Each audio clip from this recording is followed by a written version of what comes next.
আসসালামু আলাইকুম রহমতুল্লাহি ওবরকাতুহু। সম্মানিত দর্শক, বাংলাদেশের রাজনীতিতে আমেরিকার প্রভাব, আমেরিকার ডিপ স্টেটের মাধ্যমে রাষ্ট্র ক্ষমতায় কারা আসেন, আর সেই ডিপ স্টেট পলিসির কারণে রাষ্ট্র ক্ষমতা ছেড়ে কারা চলে যান, কারা ক্ষমতা হারান, ক্ষমতাহারী ইমরান খানের মতো জেলখানাতে যান, অথবা শেখ হাসিনার মতো দিল্লিতে আশ্রয় নেন, অথবা বাশার আল আসাদের মতো রাশিয়াতে গিয়ে আশ্রয় নেন। আবার অন্যদিকে আমেরিকার তাবিদার হয়ে হামিদ কারজাই হন, কিংবা ধরুন এখন অসীম মুনির থেকে শুরু করে পাকিস্তানের যিনি প্রধানমন্ত্রী রয়েছেন শাহবাজ শরীফ, কত সহজে সেই শাহবাজ শরীফ হওয়া যায়, এগুলো নিয়ে কিন্তু এখন বাংলাদেশে ভীষণ রকম আলোচনা হচ্ছে। তুলনামূলকভাবে একটু কম হচ্ছে এই কারণে যে আমেরিকা এবং ইরানের মধ্যে সংগঠিত যুদ্ধে আমেরিকা নানাভাবে নাস্তানাবুদ হচ্ছে। এই যুদ্ধের পরিসমাপ্তি কিভাবে হবে আজকের দিন পর্যন্ত আমরা জানি না। আজকে যখন এই ভিডিওটি করছি ঠিক সেই সময়টিতে পাকিস্তানে আমেরিকা এবং ইরানের যারা রাজনৈতিক নেতৃবৃন্দ তারা বৈঠকে বসেছেন, কিন্তু মুখোমুখি নন। এখনও সরাসরি তারা একে অপরের সঙ্গে কথা বলা করমর্দন করছেন না। অন্যদিকে পাকিস্তানের প্রতিরক্ষা মন্ত্রী তিনি বিশ্ববাসীকে জানিয়েছেন যে ইরান এবং আমেরিকার মধ্যে সমঝোতা হচ্ছে কি হচ্ছে না এই বিষয়ে যেন কোনো মন গড়া শব্দ, কোনো মন গড়া বাক্য, কোনো সংবাদ মাধ্যম প্রচার না করে, তাহলে সারা বিশ্ব বিপদে পড়ে যাবে। যে কোনো একটি ভুল তথ্য এই সমঝোতার যে উদ্যোগ এটিকে ভেস্তে দিতে পারে। তো যেটা বলছিলাম, ইরান এবং আমেরিকার এই যুদ্ধটা যদি সংগঠিত না হতো, বাংলাদেশে আমেরিকার যে তাণ্ডব, সেই তাণ্ডব আমরা হাড়ে হাড়ে টের পেতাম, যেভাবে এখন টের পাচ্ছে ল্যাটিন আমেরিকার দেশ ভেনিজুয়েলা। সে দেশের প্রধানমন্ত্রী নয়, সে দেশের রাষ্ট্রপতি মাদুরো, তাকে যেভাবে অ্যারেস্ট করে নিয়ে যাওয়া হয়েছে, তুলে নিয়ে যাওয়া হয়েছে, এটা কেবল সিনেমাতেই সম্ভব। জেমস বন্ড সিনেমাতে সম্ভব, ঠিক একই কায়দে তাকে তুলে নেওয়া হয়েছে। কিংবা যেভাবে ইরানের উপর আক্রমণ চালিয়ে তাদের প্রধান ধর্মীয় নেতা আয়াতুল্লাহ আলী খামেনিকে যেভাবে হত্যা করা হয়েছে, এবং এই হত্যা করার আগে প্রায় ২ বছর ধরে তারা ঘোষণা দিয়েছে যে তারা ইরানের সর্বোচ্চ নেতাকে হত্যা করবে, এবং সেই কাজ তারা করে ফেলেছে।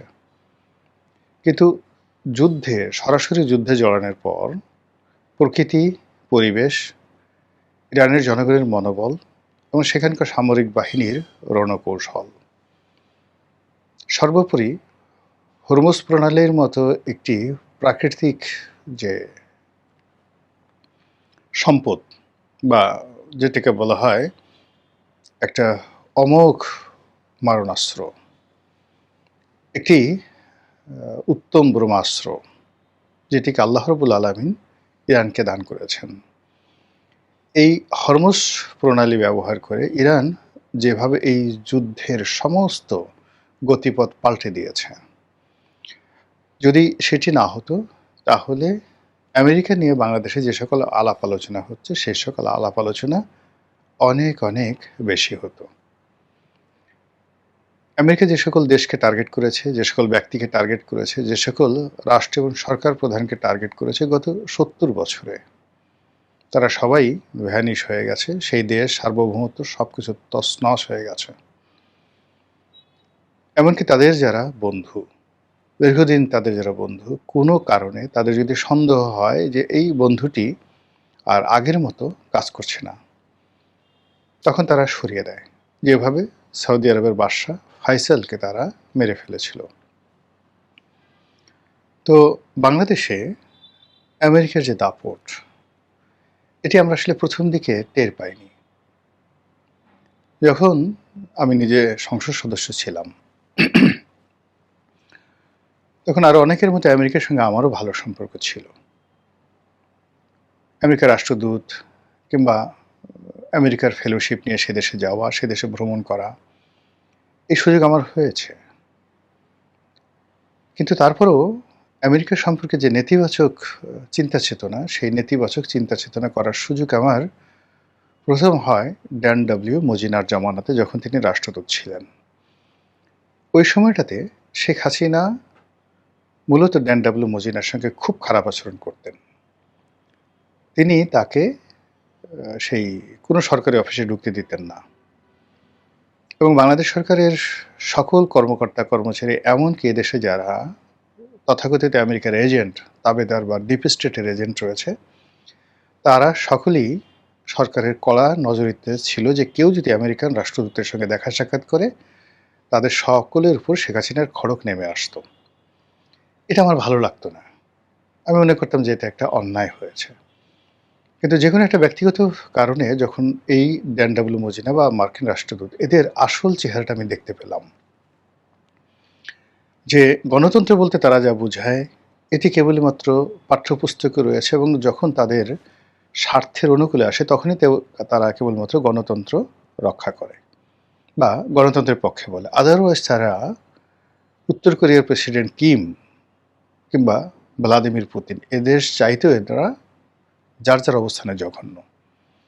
সেটা মার্কিন রাষ্ট্রদূত, যে কোনো দেশের রাষ্ট্রদূত হন, কিংবা মার্কিন যুক্তরাষ্ট্রের প্রশাসনের একটা সিপাহী হন, পুলিশ হন, ডাজ নট ম্যাটার, সবাই ডোনাল্ড ট্রাম্প।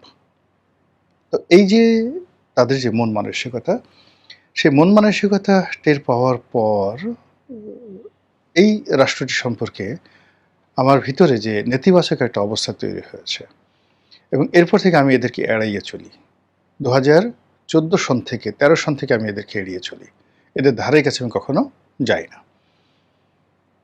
এবং শেখ হাসিনা তাদের ব্যাপারে যে সিদ্ধান্তগুলো নিয়েছেন, এই কারণে সবসময় তাকে স্যালুট করেছি এবং এখনও করি।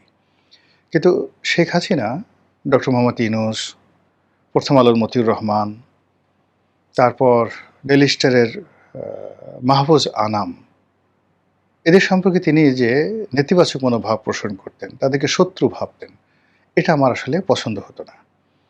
আমি ওনার সামনে ওনার সমালোচনা করেছি, প্রকাশ্যে সমালোচনা করেছি, নানা রকম কথাবার্তা বলেছি।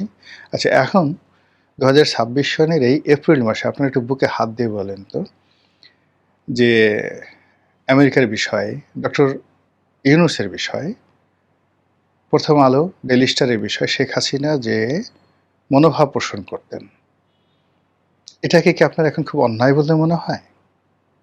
শুধু এতটুকুই প্রশ্ন। দ্বিতীয় প্রসঙ্গে আসি। যেহেতু শেখ হাসিনা দ্বারা আমি ক্ষতিগ্রস্ত হতাম,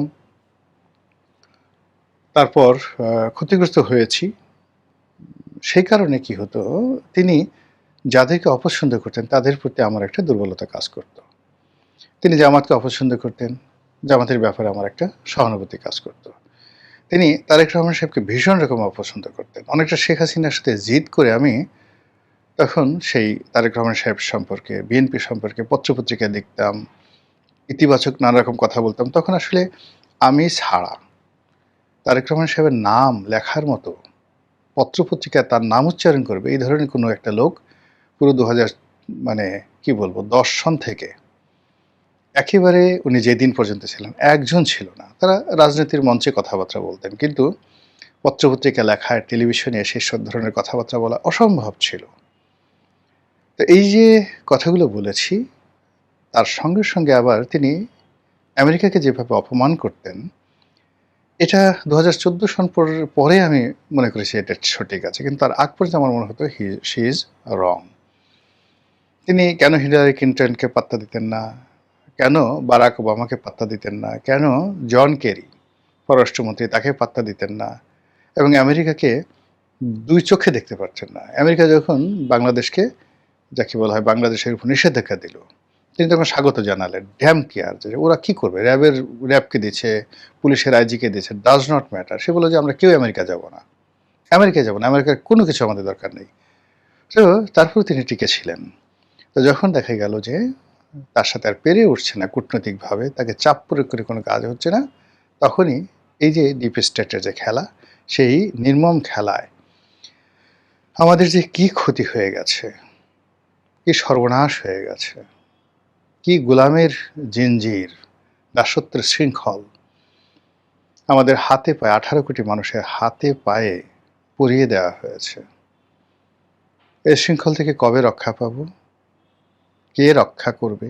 কে আমাদের বান্ধব হয়ে এগিয়ে এসে আমাদের এই জাতিকে নেতৃত্ব দিয়ে এই আমেরিকার কবল থেকে আমাদেরকে রক্ষা করবে আমি জানি না। তবে দিন যত যাচ্ছে ততই অন্তত আমেরিকার এই বিষয়ে শেখ হাসিনার গ্রহণযোগ্যতা, তার প্রয়োজনীয়তা মানুষ অনুভব করছে। একই সঙ্গে মানুষ বিশ্বাস করা শুরু করেছে। তিনি যখন বলতেন যে তারা আমার কাছে এই সেন্ট মার্টিন চায়, বিনিময়ে তারা আমাকে ক্ষমতায় রাখতে চায়, আমি বঙ্গবন্ধুর কন্যা, আমি কখনোই এই সেন্ট মার্টিন বিক্রি করে, দেশ বিক্রি করে ক্ষমতায় থাকতে চাই না। এই কথাগুলো আমাদের কাছে মনে হতো যে তিনি নাটক করছেন, অভিনয় করছেন। কিন্তু আজকের দিনের বাস্তবতা দেখেন, আমরা কোথায় দাঁড়িয়ে আছি। শেখ হাসিনা তার যে ভালো কাজ, সে ভালো কাজের জন্য অবশ্যই আমাদের কাছে প্রশংসিত হবেন। তার মন্দ কাজের জন্য তিনি আমাদের সকলের কাছে, প্রকৃতির কাছে, আল্লাহর কাছে, দেশবাসীর কাছে নিন্দিত হবেন। এটাই স্বাভাবিক, ভালো মন্দে মানুষ। কিন্তু এই আমেরিকার যে এই বিষয়টি যদি আপনি স্মরণ করেন, আমার কাছে শেখ হাসিনার যে ব্যক্তিত্ব, এটাকে একটা বিস্ময়কর বলে মনে হয়। অসাধারণ তার বাগ্মিতা, অসাধারণ তার সাহস, অসাধারণ তার কৌশল, অসাধারণ তার ডিপ্লোম্যাসি। এর কারণ হলো এটা শুধু মুখে ঘোষণা দিলে হবে না। আমেরিকা যখন বলছে যে শেখ হাসিনাকে ক্ষমতাচ্যুত করবে, তিনি জানতেন প্রতিটি মুহূর্তে তার ভয় ছিল তাকে মেরে ফেলা হবে। প্রতিটি মুহূর্তে এই যে 2024 সনের জুলাই আগস্টে যে ঘটনা ঘটেছে, এটা 2014 সনে তার জীবনে ঘটতে পারত। এই 10টা বছর তিনি আমেরিকার মৃত্যু পরোয়ানা নিয়ে এই বাংলাদেশে ঘুরে বেড়িয়েছেন, কিন্তু কাউকে বুঝতে দেননি। আজকে আমাদের এই সরকারের যে কষ্ট, অভাব, অভিযোগ, এই অভাব অভিযোগ অনেকগুলো কৃত্রিম। আমেরিকার ডিপ স্টেটের এজেন্টরা এখনও তৎপর। তারা সরকারকে ভয় দেখিয়ে ইউনূস সরকারের জমানাতে যে সকল চুক্তি হয়েছে সে সকল চুক্তি বাস্তবায়ন করার চেষ্টা করছেন। এই ভয় শেখ হাসিনার জমানাতে ছিল। বিশ্বব্যাংককে দিয়ে, IMF-কে দিয়ে, ডিপ স্টেটের বাংলাদেশে যে সকল শক্তিশালী মাধ্যম রয়েছে তাদেরকে কিচেন ক্যাবিনেটে পাঠিয়ে দেওয়া হয়েছে। সে এমনকি শেখ হাসিনার ঘরের মধ্যে পাঠিয়ে দেওয়া হয়েছে। শেখ হাসিনা যখন বিদেশে গেছেন তখন সে বিদেশে তাকে আক্রমণ করা হয়েছে। কিন্তু তিনি এই যে সাহস নিয়ে দাঁড়িয়েছিলেন, আর সে সাহসের পেছনে দেশে এবং বিদেশে তিনি বন্ধু তৈরি করে ফেলেছিলেন, কূটনৈতিক বন্ধু। কাতারের আমিরের সঙ্গে তার পারিবারিক সম্পর্ক ছিল, চীনের সঙ্গে তার সম্পর্ক ভালো ছিল, ভারতের সঙ্গে তার সম্পর্ক ভালো ছিল, সৌদি আরবের এই যে মোহাম্মদ বিন সালমান, তার সঙ্গে সম্পর্ক ভালো ছিল। এমনকি জো বাইডেনের সঙ্গে এবং পুতিনের সঙ্গে সমভাবে একটি সম্পর্ক গড়ে তুলেছিলেন ব্যক্তিগতভাবে। যদিও আমেরিকা রাষ্ট্রগতভাবে তার বিরুদ্ধে ছিল, কিন্তু ইন পার্সন মার্কিন যে লবিস্ট গ্রুপ দ্বারা তিনি ক্ষমতার যে জায়গাগুলো সেখানে যথাসম্ভব নিউট্রাল করার চেষ্টা করেছিলেন। আমাদের এই সময়টিতে বর্তমান প্রধানমন্ত্রীকে অন্তত এই একটি বিষয় আমি বলবো, যদি তিনি শেখ হাসিনার মতো দৃঢ় হতে পারেন, সাহসী হতে পারেন, কিন্তু আমি চাই তিনি আরও ভালো করেন, শেখ হাসিনা সে আরও ভালো করেন। এই মার্কিন যে চুক্তি, এই চুক্তি থেকে বের হয়ে আসুন, এই চুক্তিকে প্রতিহত করুন, যা হবার হবে। ক্ষমতায় থাকলেই মানুষ চিরঞ্জীব হয় না, ক্ষমতায় থাকলেই মানুষ সুখী হয় না। অনেক মানুষ মরে গিয়েও অমরত্ব লাভ করে। আপনার মায়ের দিকে তাকিয়ে দেখুন, এত কষ্টের পরও এই পৃথিবী তাকে কি দিয়েছে, এই বাংলাদেশ তাকে কি দিয়েছে? সম্মান এবং মর্যাদায় তার যে মৃত্যু হয়েছে, তার স্বামীর পাশে তার যে কবর হয়েছে, এটা তার সততার পুরস্কার, তার সাহসের পুরস্কার। তো সেইভাবে ডক্টর মোহাম্মদ ইউনূস যে কাজগুলো করে গেছেন, সেই কাজগুলো যে তারেক রহমান সাহেবকে করতে হবে, নট লাইক দ্যাট। মূলত তারেক রহমান সাহেবের যে দেশপ্রেম, এটা জাগ্রত করানোর জন্য, তার সাহস যোগানোর জন্য, শেখ হাসিনার প্রসঙ্গ তুলে তাকে ঈর্ষান্বিত করার জন্য মূলত কথাগুলো বললাম। মহান আল্লাহ দেশে কল্যাণ করুন, এই দেশকে স্বাধীন এবং সার্বভৌম রাখুন, এই প্রার্থনা করছি। আসসালামু আলাইকুম ওয়া রাহমাতুল্লাহি ওয়া বারাকাতুহু।